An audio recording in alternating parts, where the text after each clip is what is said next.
So the outcomes from this system are then wrapped by rhythms and accountability. And from this point forward, the leader of the business needs to beat the drum and never stop. Most chiropractors that you know and love and have a great deal of respect for, you recognize their challenges. They're brilliant clinicians, but hopeless business people, right? So what we're doing is we're bringing these, what would again be fundamental business principles to light. Hello and welcome to the Remarkable CEO Podcast, a show dedicated to chiropractors who want to transform their job into a business so that they can have a remarkable practice as part of a remarkable life, not instead of one. With your hosts, Dr. Pete Camiolo and Dr. Stephen Franson. What's up, Remarkables? Hey, it's Dr. Stephen Franson. Welcome to another episode of the Remarkable CEO Podcast. I'm excited to have a conversation with my friend Rick Sapio, who I will probably call Dr. Rick Sapio at some point. Rick, welcome to the show, brother. Thank you, Dr. Stephen. Great to be here. Hey, man, you need no introduction, but I'd love to, let's force the function here. For those people who have been living under a rock and don't recognize the name, why don't you give us a little bit of a backstory, who you are, what you do in business, and more importantly, what's the overlap between you, your business expertise, and chiropractic? Well, many of you may know me as a partner with Jack. Many of you may know me as a partner with Patrick Gentempo, Chiro Business Finishing School, which ultimately became Business Finishing School. And more than 1,000 people related to the chiro industry attended our events over the years. And that was born out of us attempting to teach chiropractic business principles, and they're universal business principles. So I started a investment holding company 30 years ago. We've made far north of 100 investments. We've also launched 8 private equity funds in total, and we've been through a large number of transactions. And as a result of us looking for investments, what we realized is we were only investing in 1 out of 500 companies we looked at. So we were wasting a lot of time. And so we thought, what could we do to make companies more investable? So we came up with the 12 foundational principles of business, which helps companies become more attractive to outside capital, and also easier to sell, which I know is really important to the listeners. My background is born and raised in North Jersey, New Jersey. I was fortunate enough to get a scholarship from a public high school to go to Rutgers University, got an engineering degree. And fortunately at that time in the 80s, Wall Street was hiring engineers. So I was fortunate enough to get a job on Wall Street and start my company when I was 30. So that's the backstory, but I really just want to dive into this topic because it is near and dear to your heart, your listener's heart, and my heart. That's right, Rick. If I could, let me just jump in because I want to create just a little bit of context because, what does that have to do with chiropractic and chiropractors and our remarkable CEOs that are listening right now? Listen, it has everything to do with it, right? So we all know the expression begin with the end in mind, right? So as we're in the throes of this exit conversation, we have our remarkable exit program that we've brought to chiropractic. So there's been a lot of energy, a lot of interest, a lot of conversation around the exit process and what does that mean for chiropractors. And historically, that's just been a tragic situation in chiropractic. Like chiropractors by and large have just not historically exited well. So as we know, there's this pig in the python effect going on in chiropractic right now with the combination of the aging baby boomers getting ready to transition out of practice, the COVID hangover that a lot of people are limping out of that last 3 years. And then this, the threat of the economic uncertainty that's sort of created this perfect storm of more and more doctors are transitioning out of practice. So we used to see 1,000 practices per year transitioning out in the United States. That's 2x to 2,000, which means, Rick, we're going to see about 10,000 practices trying to transition in the next 5 to 10 years, which is incredible, right? So, and we want to help them have a soft landing and do this well, right? So, you and I, we know each other through, that's how I originally met you, was through my association with the Ultimate Achievers Club. You'd come and speak Business Finishing School, our friendship through, or mutual friendship through Pat Gentempo. So just getting into these business conversations with you, I love the fact that you can bring these, what would be considered fundamental business principles that, for by and large, sort of skipped over the chiropractic industry. So most chiropractors that and love and have a great deal of respect for, you recognize their challenges, they're brilliant clinicians, but hopeless business people, right? So what we're doing is we're bringing these, what would again be fundamental business principles to bear in the chiropractic industry, which of course gets us back to this exit conversation, which is build it to sell it. So as much as your organization specializes in businesses that are north of 30 million, and I believe you're now north of 50 million to even be considered to work with you, we're bringing a lot of this, some of the principles that just apply to whatever size business you are, right? So I love these constructs that you create. I'm the systems guy, and I know you love these structures and frameworks. So, I've asked you to have this conversation with our CEOs, and I know that it's going to be rich for them. And that's, contextually so much value for them. Yep. Awesome. I love everything you said. Now, the easiest way to sell a company is to have a company that's attractive to buyers. And this talk, the blueprint is what it's called, is about making your company more attractive to buyers. So I'm not even going to mention exits. I want to start with a photo here. For those that are watching, there's going to be a lot of slides here, but this is a photo of a guy named Dean Kamen. And Dean Kamen is one of the most prolific inventors that has ever lived. I think he has more than 2,000 patents. Jeez. He invented the Segway. He has invented a lot of medical devices, mainly in the kidney world, but the guy is incredibly prolific. And the reason I show him here is because I believe that fundamentally as a race of human beings, we've shifted in the last 10 years, and no one's talking about it. We've shifted exponentially the last 10 years, but I would say since the Industrial Revolution, from a society made up of people that create the majority of their day, they're making things, they're being creative, they're being entrepreneurial, to now consuming. Our life is predominantly about consuming. And if you want to see how bad it is, watch teenagers. They spend about 11 hours a day consuming content, social media, news, Netflix, TV shows, et cetera, et cetera. And Dean Kamen, there's a famous story about him where he was in a board meeting relatively recently. And before the meeting started, the whole group was talking about something that Madonna had done. And after listening to it for 5 minutes, he says, time out. Who the hell is Madonna? And I love that story because he's so committed to his craft and his purpose that he has no interest in pop culture. And so many of us are wasting our lives away and our business's time and our employees by consuming. So this talk is about creating. And the reason why my 4 kids, which are now 9, 11, 13, and 15, do not have a TV, do not have cell phones, do not have computers, is because I want them creating, not consuming. Now, my friends say, yeah, but when they turn 18 and they get out of the house, they're going to do that. Great, but hopefully their habits are set by that point. That's right, absolutely.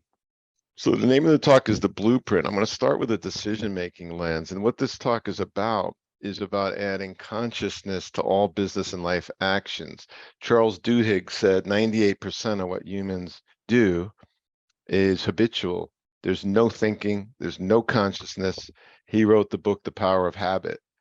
And that's sad that literally an email comes in and you habitually, like a trained rabbit or monkey, have to read it. We don't put things in their proper places. Our cell phone is on us constantly. So this whole talk is about adding consciousness. And the first thing is I want to share our values that we use inside our company to make decisions. I also use this inside my family. So the first one is simplicity, that speaks for itself. The second one is probability. Probability means, as a value, making highly probabilistic decisions to achieve a certain outcome. And what I mean by that is, oftentimes in business, we're just making decisions. Let's try a Facebook campaign. Let's hire this consultant. With with very low probability outcomes that they're going to achieve the desired result. And so as an example of that in my personal life, I've always told my kids, when you're 18, we want you to be independent, entrepreneurial, God-fearing, hardworking. And so my wife and I have always made decisions around that, which is one of the reasons why we don't drive them around to sporting events and all that crap that a lot of people get caught up in. Not to judge them, but we have oriented our kids' lives around those things that I mentioned. So as an example, our high school kid, our oldest, goes to an entrepreneurial boarding school, 600 miles away in high school. And that's a decision that he came up with on his own, because he said, Dad, you want me to be independent, entrepreneurial, God-fearing, and hardworking. Well, I'm not going to get that out of the school that I'm in, even though he was at a top private school. So if you extend that to business, making highly probable decisions, if you want to exit your business, you should not hire your out of work brother-in-law who is drunk half the time. And I see that all the time. We're making low probability hires. We're bringing on low probability partners. We're hiring low probability vendors. You get the point. The next value is leverage. Leverage is really important. We should be making decisions that are leveraging existing infrastructure, existing technology, existing business strategy, existing relationships, not these one-off decisions that hurt us, that are, again, low probability. And then the last thing is permanence. Permanence as a value is this. Imagine that every decision you made was going to be a permanent decision. And where I learned this is I interviewed over 40 billionaires now, but years ago, I spent time with Herb Kelleher, who founded Southwest Airlines. And he said it took us 4 years to create the business plan and strategize around it and beat it up. And all we did was talk.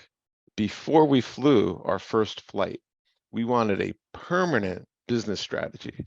Now, he said publicly many times, I know when I die, the business strategy is going to go to hell in a handbasket, which it has.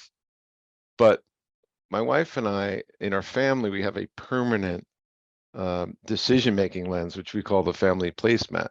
But inside our company, we have permanence. One weird example is when I started the company 30 years ago, I wanted a permanent home. So I signed a lease in a building that I knew I would never want to leave. It's got 4 gyms, it's attached to a hotel, it's got 15 restaurants in it, yada, yada, yada. And I've now been in the same building 30 years. But when you make permanent decisions on your values, on key partners, on your strategy, it just completely eliminates a whole lot of stress. And Steve, I could see you chomping at the bit. No, it's just like all 4 of those I've got a commentary on, but I love the flow, and I don't want to interrupt it, but what a unique perspective, because it's a lens. And, you know, when you feel the weight of saying, I'm making decisions not haphazardly, which is expensive, time, energy, focus, and money every time when you're making decisions like that, like, oh, we'll just change it later. Permanence is, I mean, this is a unique perspective, Rick. It's, you know, in today's sort of throwaway society, that translates all the way down into how people make decisions with their business, the people they hire. Everything feels super temporary. So I think this is incredibly refreshing. Thank you. And there is a line in the sand. I mean, we've got all these people chasing AI now, and there is a line in the sand. When I meet very successful business people, they may not say these values out loud, but they live these values, because you almost have to. When Patrick and I were teaching on stage years ago, we would always say, what we're teaching is not the latest fad. These are universal business principles that stand the test of time. So we never talked about marketing or software. It was always things like this. So I'm going to introduce you now to the Mutual Capital Alliance business frame. It's 6 steps for how to think about your business, but we're building something here. So don't forget the lens to make decisions from. This is now the frame. So the lens is the base of the foundation. So the first thing is you have to have 4 or 5 word purpose statement, why you exist. And people get so caught up in purpose, and they come out with these outlandish things. Your purpose is something really simple. Our company's purpose is to inspire entrepreneurship, which happens to be my personal purpose. That's it. It's 3 words: to inspire entrepreneurship. And to me, an entrepreneur is anyone who decides to take full responsibility for outcomes. So then you take your purpose statement, and if you want to go Google this, I did a TED talk on the next line, which is the second step, which is you have to have, in my opinion, a catalyzing statement. And a catalyzing statement is the end all of the purpose. So to use an example, I put a reminder up here. JFK, when he inherited the space program back in 1960, the purpose was to beat the Soviets in the space race. So that was the purpose of it. But the catalyzing statement that catalyzed massive human activity and ingenuity, and arguably one of the biggest explosions of creativity globally in history, was we are going to send a man to the moon and return him safely to Earth by the end of the decade. There are companies that have come up with catalyzing statements that are that powerful. A computer on every desktop. Bill Gates says if it wasn't for that phrase, they wouldn't have gotten 25,000 engineers to, beat down their door to work there. We build the safest cars in the world. Years ago, when Volvo was focused on that catalyzing statement, if a woman got pregnant and she wanted a car, it was, I got to have a Volvo. When it absolutely positively has to be there overnight, that's what put FedEx on the map. And it's funny, Steve, very few companies will take the time to think through the phrase that is their catalyzing statement. And for me personally, my catalyzing statement is, I envision a world with an entrepreneur in every home. That's what drives me. I want people to get this stuff, and the world would be a hell of a lot better place if that was the catalyzing statement, if that catalyzing statement came true. So the next one, once you got your purpose and your catalyzing statement, now what are your values? You have to have values from which to make decisions, both personally and business. And everybody gives this lip service. I'm going to make a phrase that I can back up. I just don't have time to do it here. The companies that take this seriously, that put their values on the wall and follow them, are companies that you've heard of. Companies like these 2 young guys named Steve and Steve, with 0 business experience, built a company that is now worth $3 trillion. It's called Apple. And Apple has a set of values that they live by. I mentioned Southwest Airlines, but every single massive company that started because they aligned around a set of values and they made decisions on those values. Now, why the heck don't small companies take this seriously? It really is, it's like a magic bullet. If you want a magic bullet, there it is. Rick, I'll tell you if you let me take a pass at that, if you go back that one step, one slide, click that back for me. These small businesses do that are followers here, because you're absolutely aligned with, our, we approach this, what you're describing as the DNA of every successful business, regardless of size, right? So every big business started as a small business, and you'll never become a big business if you're not doing the things you're describing. And it's the unsexy foundational groundwork that people, like you said, pay lip service to, or they roll their eyes and be like, are we really talking about mission, vision, purpose, core values? It's like, yes, yes, because you're skipping it, right? So in the Remarkable Practice, our purpose is to restore health, 3 words. And we restore health of humanity through our clients, but we restore the health of the clients by restoring the health of the chiropractic business, the chiropractic teams, and the chiropractors, meaning their themselves, their families, their marriages, right? So our premise is to create a remarkable practice as part of a remarkable life, not instead of one. That's restoring health. Our catalyzing statement is 1 million active patients under the care of 4,000 remarkable practice practitioners around the world. So that's 1 million active patients. That's 4,000 docs taking care on average 250 active patients. So our catalyzing statement is 1 million active patients under care in a TRP doctor's office. And our values are mission-driven, servant-hearted, innovative, and remarkable. I love it. All right. Well, you're living proof that this works. Thank you for that segue. I love it. So now we're moving to step 4, and this one's a little bit trickier for people. This word strategy is so incredibly important, and nobody knows what the hell it means. What is your business strategy? And what we've done here is we've boiled it down to 3 things, and I'll use an example that everybody knows. But the reality is, I did a class at Harvard, and I teach a class every year for the last 20 years at MIT around strategy. And this Harvard professor came up to me and he said, you just in 5 minutes taught what it takes our students 2 years to get. And the reason is they don't really get what business strategy is. So I'm going to lay it out for you. And I'm sorry about my throat. I just took a cough drop, so I hope I'm speaking clearly. You sound like a guy that just got back from Italy with his family. Yeah.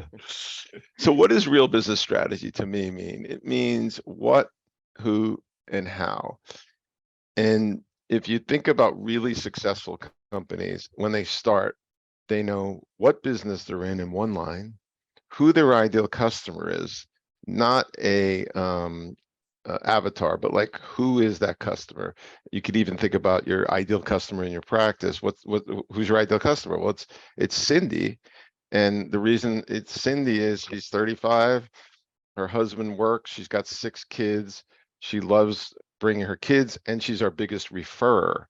So you want to know both the person and the avatar, and then how do you deliver your product and service, and how do you market?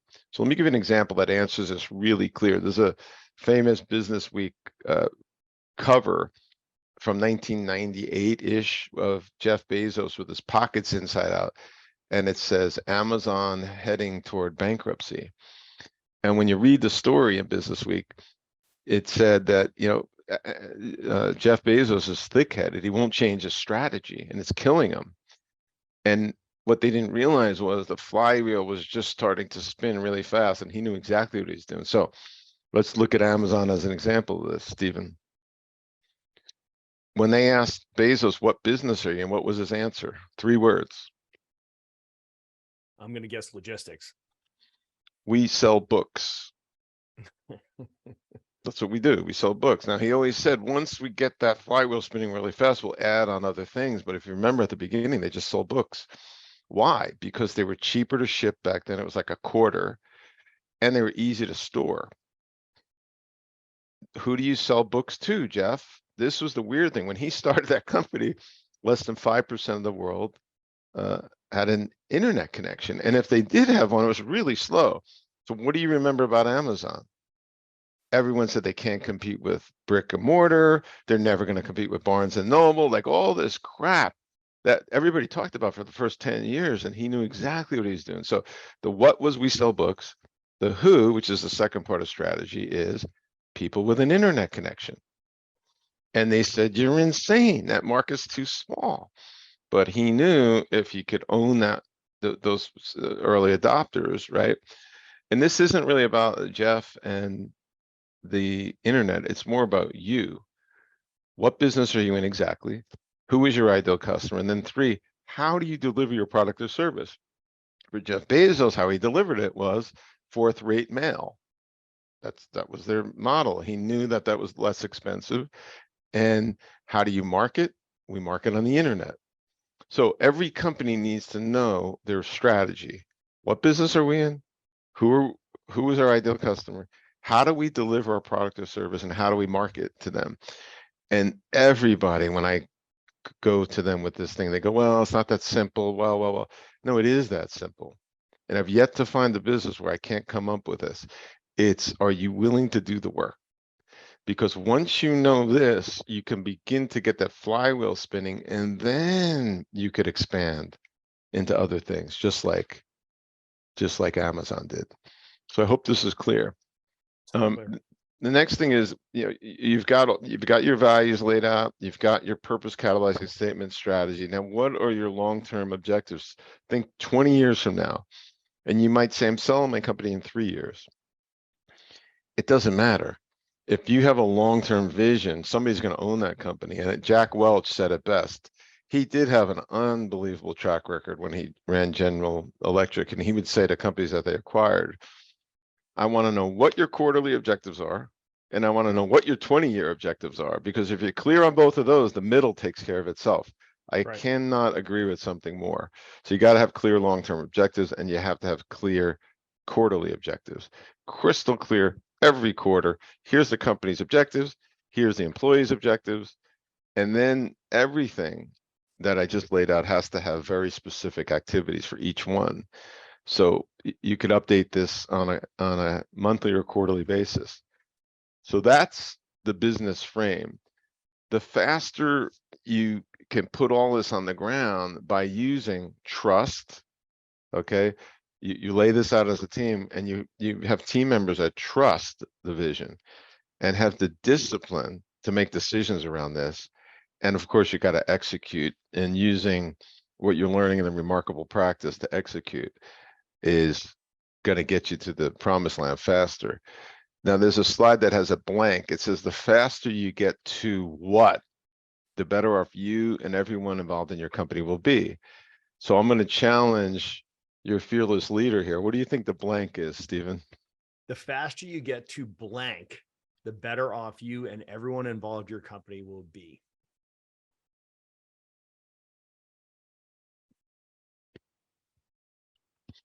What's the difference culturally between a really well-run company and a horribly run company? What's the employee experience? Alignment. Alignment's a good one, but this is kind of a trick word. This is a word that actually Herb Kelleher used. He said, I want everybody to know what their job is. I want everybody to know what the goals are. I want monotony. And that's kind of a trick word, but the reality is most small companies are not monotony. You got the founder running around like a chicken with a head cut off. You got employees not knowing what to do. But when you can get a company to the point of monotony, and one of the companies we own, I was on a call just last week, and I realized on this monthly management call that we reached monotony, and I loved it. Like everything was clicking. So, all right, Rick, now I'm chomping at the bit because I'm going to quote another one of our mutual friends. And I'm so glad you've just given me that word. You've given me this quote. I'm going to steal this immediately, by the way. The best businesses in the world are boring. And that's our friend, Dr. Alan Miner, who says that. He's like, the best businesses in the world are boring. And I always say, let your life be sexy and exciting. I don't want surprises in my business. Surprises are for birthdays and Christmas morning. I want businesses that are boring. Yawn. Oh, we just grew another 15, 20, 25%. It's like, I want it boring. I don't want exciting businesses. I want boring businesses. Now I'm going to say the faster you get to monotony, the better off you'll be. That's great. everyone in your company too. So the other thing that plays along with all this is I think there's 5 ways to pay employees to create longevity. And you want longevity. That's another aspect of monotony and boring. When employees leave, when you have to replace people, you have to find someone. It's a really tough market out there, ladies and gentlemen. I've never seen anything like it. And when you hire somebody, they're so distracted with electronics and all the different interests people have now, both normal interests and perverted interests. The world's gone bizarro. But if you can, embrace these 5 ways to pay people, I think you'll have more longevity. Number 1 is a base salary. I don't like paying people hourly. I know in chiropractic they do. I think when you have hourly employees, they're always looking over their shoulder for a better job or a better hourly pay. I think that everyone in the company should have some type of individual bonus based on them personally achieving quarterly objectives, 5 quarterly objectives that are aligned with the company's 5 objectives. I believe that everyone should get a fixed company-wide bonus to get everybody rowing the boat in the same direction. So an example could be at the end of the quarter, if the company achieves its 5 goals, everybody gets $1,000, and I'm taking everybody to dinner at the nicest restaurant in town. That gets people, creating more team. Hey, pull your weight, Sarah. So you get the point. And then they should pay benefits. We use a PEO for full benefits because, again, you don't want them going home to their spouse complaining that there's no benefits. And then lastly, some type of long-term reward. It could be an insurance plan where they get, you pay for a life insurance policy and they get the cash value in 10 years. Could be a percentage of the company when it gets sold. Like, we want to sell the company in 5 years, we'll give you 3% of the exit price, but something long-term that's a carrot for them to stay. So Hey, these are Rick, we double click on that benefits one because I think that's a bit of a black eye that chiropractic has we've limped along in this category for a long time. And this new job market is just so incredibly competitive and demanding. Chiropractors have historically sort of said, when it comes to benefits, it's like benefits, health benefits. Yeah, you get unlimited chiropractic care, wink, wink. And it's kind of this flippant response to a real question from people that are considering, their options in the marketplace. Can you speak to the benefits? And, you talked about using a PEO, a professional employee organization. Speak to So that a little bit. 30 years ago, we realized this was going to be a problem when we were founded. So there was this fledgling industry, which is now massive. There's probably, I'm going to say something like 20 million Americans and private companies that work underneath a PEO. What a PEO is, we use TriNet, they're publicly traded, is they handle all the administration of the salary, the payroll, and the benefits. So our employees get an IBM-like medical package, dental, 401k, all of that stuff. And it's all online, so you don't have to mess with it. And so the employees, when they have issues, they go to the PEO. And what it means is the employees are under the umbrella of a massive company, so you get much better rates on, your 401k and your IRA and your, not your IRA, your medical benefits. And they're administering it. So if they have benefit questions or they, what doctor can I see? They go to them. But the best thing about a PEO is it's not that expensive. Yep. Yes, it adds to your payroll expense, but relative to you trying to put, hiring a payroll clerk and getting benefits and getting a 401k, it's way more expensive if you do it on your own. So a lot of people don't even know what the hell a PEO is. Right. Yep. So I've been advocating for 30 years for people to do this. And so here's where it first came in handy. Around 1996, I'm going to say, right after I started my company, a couple of years after, I hired this employee who happened to be a complete fraud. And he sued our company. And I'm like, I was terrified at first because he was like 60 years old. He filed an age discrimination case, but he was a professional suer. And it was great. I called the PEO. They got their high-powered attorney on the phone with him, and it was dismissed in 5 minutes. That's right. But I mean, how many times are in this job market are small companies putting themselves at risk for a lawsuit like that? Could be a sexual harassment. If you get filed a sexual harassment suit, it's 100% going to go against you because the employee has all the power. There's also certain states that are 100% against, small private companies, which is really ironic. I don't know. This kind of made me sick to my stomach. Yeah. My wife had to get a permit for my son. She went to the Division of Motor Vehicles, and she was horrified at the level of service and just the pathetic nature of the employees there. And what she found out in doing a little bit of research, they make about 50% more than a private company employee would, and they get lifetime benefits. Right. Now, we've set up a system in our country to pay government employees far more than private company employees, and we've set it up so they can get sued a hell of a lot more. It's a really, really backward system. Yeah. Don't get me started. No, it's great. No, I really wanted to double click on that because ultimately it's an example of how a small business can use leverage, right? So you should always be looking for leverage. How do I invest my money to buy back my time, energy, and focus, right? So there's an example of, like, instead of bringing in somebody as an employee or even a fractional HR person or what have you, it's like, this is a way to leverage a PEO in a way that you create a layer of protection. You're just getting it off of your desk and out of your office, but it's getting done at and it's done at a higher level and a much, much more sophisticated level. And I don't know about you, but I'm always looking for an opportunity where I can just strike a check and buy back my bandwidth, right? So I just want I want to get the mental overhead off of me. And here's an example of like an incredibly complex and sophisticated area of business that typically just goes ignored.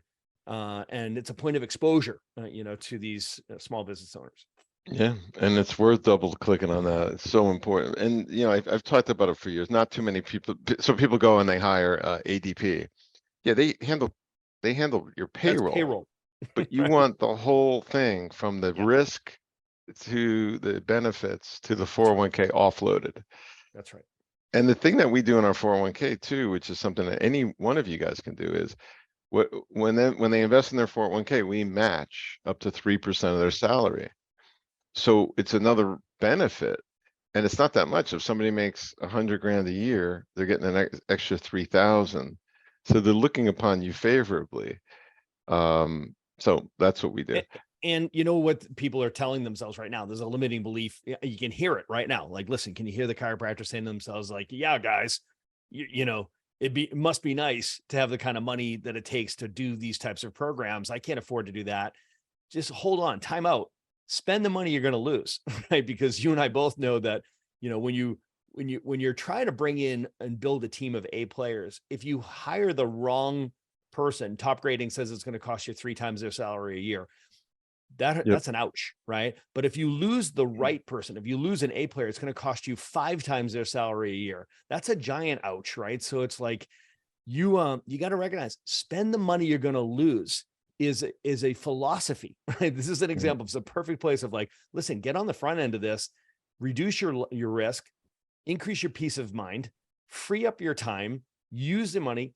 What's expensive is when you're losing great people and turning over people. That's a time suck. The brain damage that comes with losing great people, especially if it's a key player and you lose momentum, right? So all of that is wicked expensive. This is cheap. I agree 100%. The Container Store kind of proved that out. Their internal kind of catalyzing statement is, we hire people that do the work of 3 people, and they're just really careful on who they hire. And when they hire somebody, they offer them just what I'm telling you here, these 5 ways to comp them, and they stay for a long time. That's so right. Great people stay for a long time. They're easier to manage. But here's another thing that wasn't part of the presentation, but I want to state it. We have a company that has we're a holding company. We own a company that has a relatively expensive product. And I hired a consultant, and we were complaining about expenses. And he goes, well, why don't you double your prices?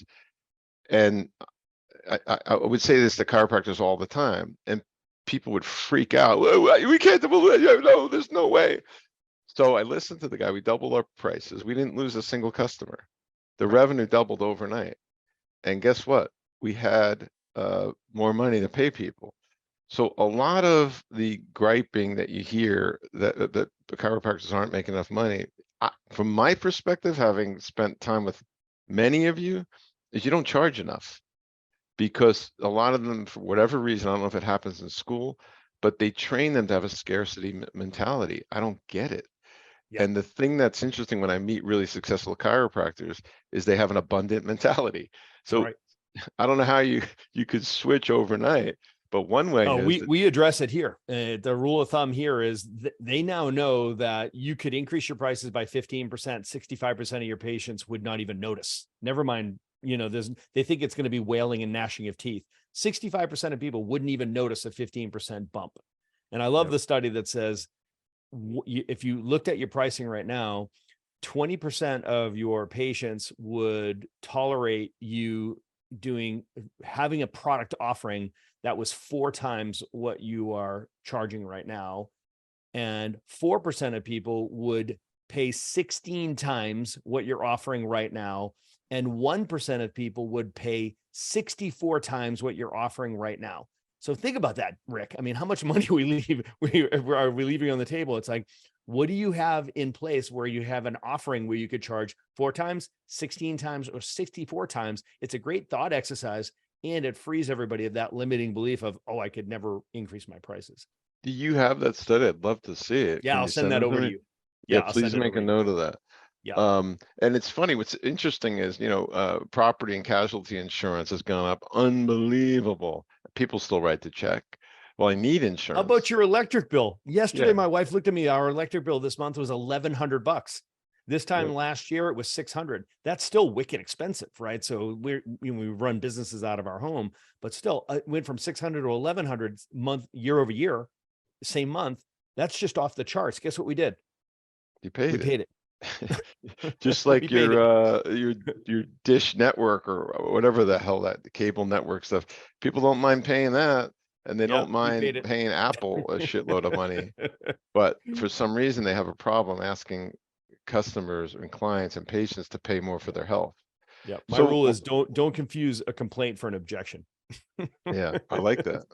So the outcomes from this system are then wrapped by rhythms and accountability. And from this point forward, the leader of the business needs to beat the drum and never stop. When you hear people, I know he's passed, but Steve Jobs, people like that, or anybody, quite honestly, that's really successful, they're very repetitive. They say the same things over and over and over and over again. They're beating the drum on their brand. They're beating the drum on their value prop. They're beating the drum on their values. And that's what you want to be. It's almost like you're boring.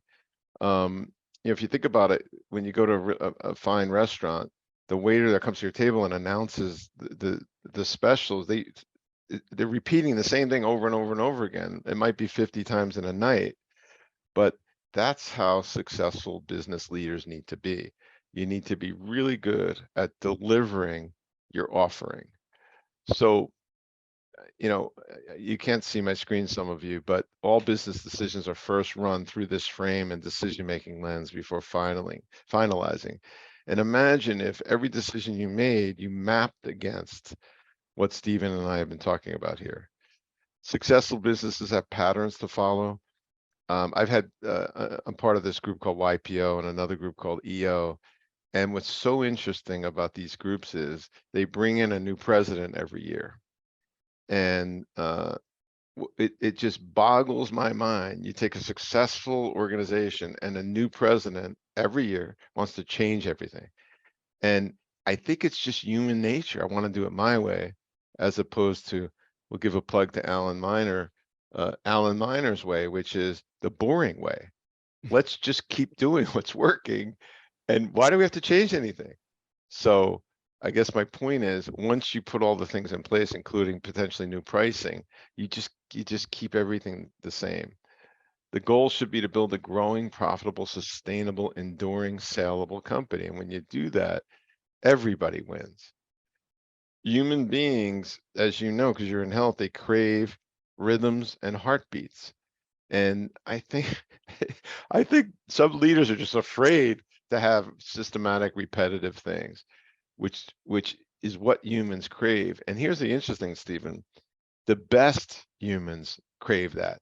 The people that cause you the most heartache are the ones that you shouldn't have in your life anyway. Exactly. Please stick around for more business insights from this week's bonus interview with our remarkable success partner, dedicated to helping you more successfully help more people. Enjoy.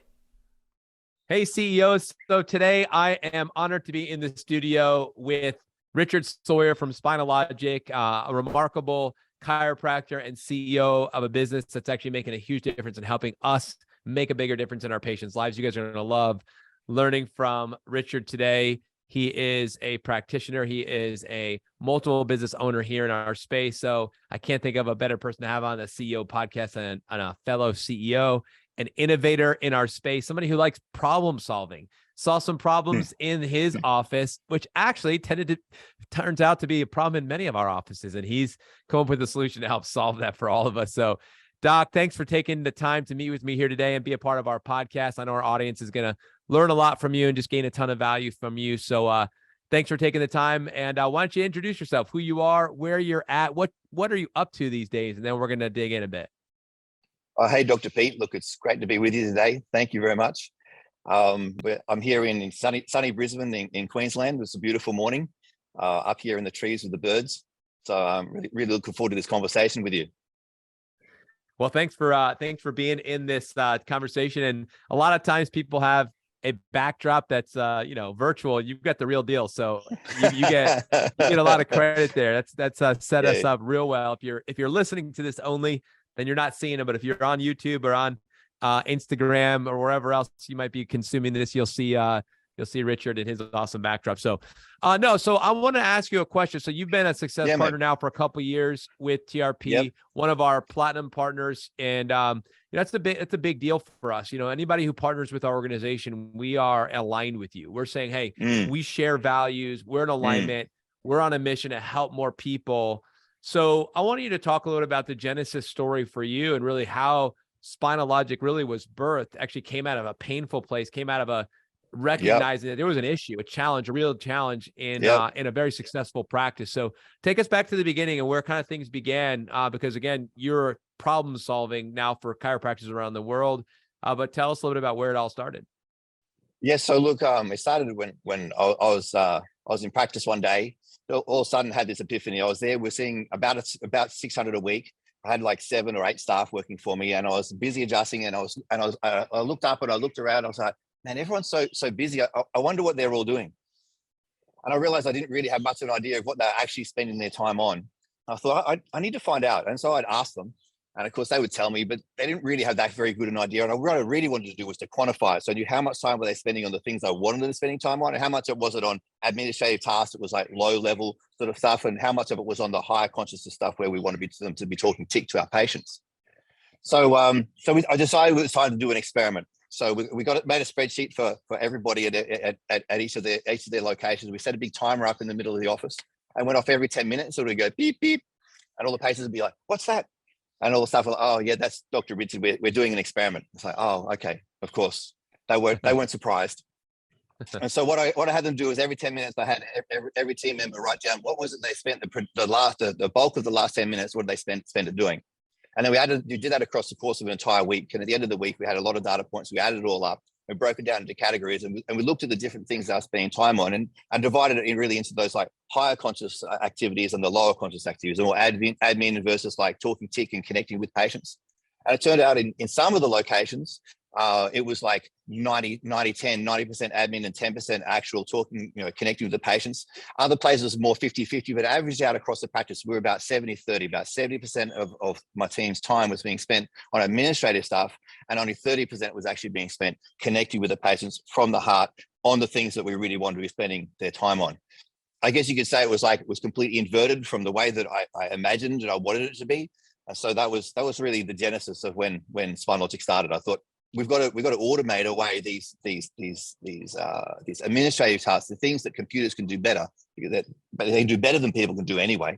So if we can get the computers doing that, then we can leave the people focused on things that we want them to do. And so we started working on the big ones, and then we worked our way through the list until we pretty much automated all of the administrative tasks at this time. And we can now I can say very confidently that it's the exact opposite way around in our practice. It's at least 70-30 in favor of doing the high level action steps instead of low level action steps. Wow. Go ahead. I was just going to say, in the process of doing that, our staff count went down from 7, sort of 8, depending how you count it, down to 3 to 4, seeing the same volume, but people working less hard and delivering better quality and standard of care. So, I mean, I just think about that. When you were talking, it actually hit me in a slightly different way. And I was thinking, okay, imagine one person in your office, 70% of the time doing administrative, 30% of the time doing things that are really growing the practice. If that was just one person, that'd be a challenge. Multiply that times 7 or 8 people. Now you're talking about 7 or 8 people, 30% of the time doing things that are actually going to grow and advance your business, 70% of the time not. You do the math on that and you start thinking like, oh my gosh, like we're not really optimized at all. And we think about that because I know right now there's some people listening to this call and they're thinking, hey, can you, I got to do that experiment with the ding every 10 minutes. Like, what's going on around here? We got to do a week of that in our office right now. It was really telling. I mean, there's like two different ways that you can look at it. You can say, okay, well, how can we if we can automate that stuff, if we can make that stuff happen like more effortlessly, then either we can reduce the number of staff we have, or we can have the staff we have spending more time talking chiropractic. But then it reaches a point where there's only so many people that you need. There's only so many people you need in your team, and so we're actually able to do both of those. Yeah. So talk to us a little about what Spinalogic is then, and then I have another question for you. Yeah, sure. Yeah. So go ahead, tell us a little bit about, so that was the revolution. You discovered that, and then you started solving it. So how did Spinalogic birth from that? Yeah, look, it sort of started as we made some add-on tools to sort of patch on to the existing software that we had. And then we realized that was not, it worked out pretty obvious. That was not going to be the best way to move forward. And then it was like, well, it can't be really that hard. Let's do our own software. That was a bit of a, I didn't realize how much work was involved. Here we are 20 years later. And we're still developing features, and we're still evolving. But we got a pretty thorough product that covers the vast majority of things that people, well, I guess, administratively spend their time on. So we can take things from being something that might take half an hour to reducing it down to a single click. I mean, a classic example would be the care program. When we started out with care programs, you couldn't do them on a computer-based software very well at all. So we had a paper book, and we had a girl whose job was to put the care plans into the book. It would take her 30 minutes to put a 12-month care plan into the book. Now we click a button, it's done in about 100 milliseconds, like the entire care plan. But it's not just like a series of appointments. It's like each of the like every 12th visit we do a re-exam, every half visit we do some kind of special interaction with the patient, whether it's teaching them a Denerol or it's like reviewing their exercises, some kind of special event with the patient. And then we could also synchronize in all of our marketing events. So we can have the tick that is the prompt for the doctor at the table can be coordinated with the email that we sent home to them. It can be coordinated with the event that they're being stopped for on that particular day. So we can have all of that coordinated, templated out, and mapped and applied to a given patient in, like I say, about 100 milliseconds, like 1/10 of a second. What used to take half an hour, but even then, it was just appointments. So yeah, it's that one's been huge. Yeah, I mean, you think about leverage, you think about, not only leveraging a person's time, but just even all the other resources and all the other elements that are included in that, from the table side to the event promotion to reminders on coming up, progress exams, re-exams, to, other calls to actions and things you could do that are actually all driving and your business forward and hitting other KPIs that are in the business that we're looking at measuring, seeing measurable improvement on. This can influence that. As a CEO, we're always looking for leverage, right? And we're leveraging, right, in this case, technology, but the technology is aligned with your vision, mission, premise, purpose, and product. That's the product that you're delivering. You're saying, hey, this is going to help you deliver your product in a more remarkable way. And again, once again, this is why we're aligned. This is why we have partnered and teamed up with you, because that's exactly what it means to build a remarkable business, turn that job into that business using leverage. Correct. So powerful. Exactly. That's why I love working with TRP, for exactly that reason, because your values are so well aligned with precisely the reason that we created Spinalogic in the first place. So obviously, if you want to learn more, go to spinalogic.org. That's .org, spinalogic.org, and learn more. It's pretty awesome stuff. But I want you to talk about something else you and I were just talking about before we ended up pressing play and recording, which is, I asked you, said, how are things going right now? What's going on in your business right now? And you shared some things that I felt also was really important for our audience to hear from you, and just what you're up to these days. You've been in business for many years, and you recognize certain things going on in your business world. So why don't you share with us a little about what you're up to right now? Sure. So the thing that I'm really focused on at the moment is working on making sure that my businesses are in alignment with my business purposes are in full alignment with my personal purpose, and making sure that I'm really clear on what that personal purpose is, having my values clearly enunciated, having a mission statement for my personal life clearly enunciated. I review that every morning. I go through that every morning. I meditate on that every morning, and then I spend time looking at my businesses and making sure that we've got at least aligned values, if not identical. They're very closely aligned values, so that what I'm doing in my business is actually aligned with what I'm aiming to do with my life. And that's something, I spent time in the past working on the values in my practice, and I got them really clear, and then we built our practice around that. And then as we became successful and things became sort of easy, then a lot of things slipped away. and I guess it was more I than we. I became slack, and so then my team would obviously naturally follow my lead, and I would become slack because we were fully booked and things were pretty easy in practice. So it didn't seem like I had to try. But then I realized that some of the outcomes that my patients were having, particularly around like birthing outcomes, I guess is the one that's really caught my attention. And I'm seeing things happen. It's like, that doesn't need to happen if you understood how your body worked better. And I realized that I was falling short on educating with my patients. There's only so much you can do tableside, and without doing workshops where I actually pay attention to the education, then that was starting to slip. And then I realized that I was actually acting outside of my values, and then came full circle to realizing how important that was, and started building it back up again from the other side, instead of from the business out, more from the personal in back to the business. Wow. So powerful. And I wanted you to share that because I think for many of our listeners, you know, they're finding themselves maybe in a place of being out of alignment. Maybe they're not fully aligned with their purpose and their values. And, you know, I think it's important, like you said, you've established core values. You had done this before, but when was the last time you actually checked in with yourself? And you had said that I asked you, I said, what was the sign or the symptom that you recognized that maybe this is something that needed to be addressed?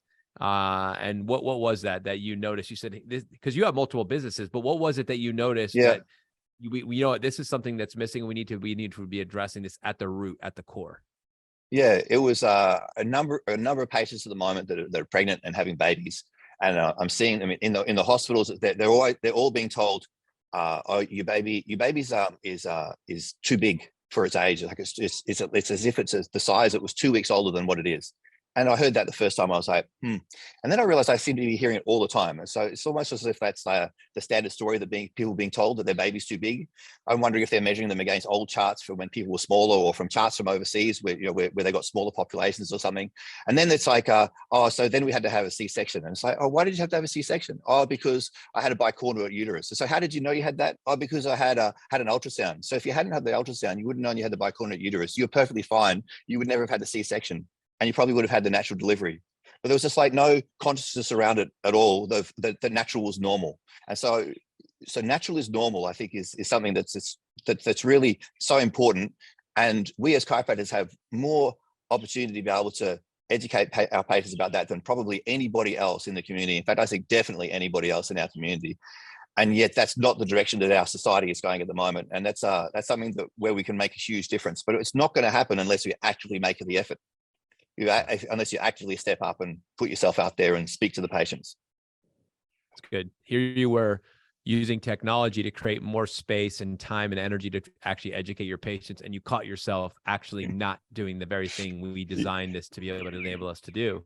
That's which exactly is interesting. Right. So guys, we have to listen, CEOs, that, you can use leverage. You can leverage training, technology, coaching, all amazing things. But if you lose sight of your ultimate purpose and the values and things that are the most important, that can still happen. And I appreciate you sharing that with all of us today, because I think all of us needed to hear that. I really believe this is going to land for some very specific people. This is, Richard speaking to you. He's speaking to me right now about how important it is to stay true to your values and to be looking at the signs and symptoms of being off purpose. And that's a great example of just, hey, this is incongruent with who we are. We are the perfectly positioned to be the educators of the people in our community to save, natural is normal. For example, that's a certain milestone in someone's journey in their life that could be so much better than what they're being told. And we are in the position to be able to influence that. So, and I got to say that the more that you're in alignment with the values, the more that you're clear on your values, then the more that you read through them, and some of them, like, they don't quite sit right, and you review them until they're really clear and say, yeah, I'm really aligned with that. The more that you do that, then the more you naturally do things that are in alignment with the values, and the more effortless things seem to become. It's just like you don't really try that hard, and things just work out. So whereas good. when I think a real key that you're not in alignment with your values is you're trying hard, and yet things still aren't really working out. Things are still going wrong. It's good. Yeah, there's the alignment is key here for growth, and to do it in a way that almost seems effortless, even though you do put a lot of effort and energy into actually being in alignment. There's that flow, that state we get into where things just begin coming to you and flowing through you. So exactly. Hey, Doc, it's the leverage point. The leverage point. I appreciate you. That's a great space to stop with. The leverage point being in alignment and having full congruency between your values, your vision, and your behaviors. That to me is an awesome place for us to start. So guys, we've been listening to Dr. Richard Sawyer from Spinalogic, spinalogic.org. Check them out, and let's see if we can turn your upside down situation right side up. If you're finding that 70% of the time people aren't doing the highest and best use of their time work, then let's get that turned around. Check it out, spinalogic.org. Doc, thanks for being a remarkable success partner. Thank you for all your support and everything you're doing to help chiropractic, chiropractors, and TRP, and helping our doctors be more remarkable CEOs. And for all of you who are listening, thanks for tuning into the show. Remember to tune in again next week for the Remarkable CEO podcast, next episode. Until then, take care, God bless, and be well, everyone. Thanks for listening to this episode of the Remarkable CEO podcast. Remember, what the world needs now is chiropractic, and what chiropractic needs now is more successful chiropractors. If you like this podcast, please subscribe, share with a friend, and leave us a review. And if you'd like to connect with us personally, direct message us on Facebook, LinkedIn, or Instagram. Now go and be remarkable.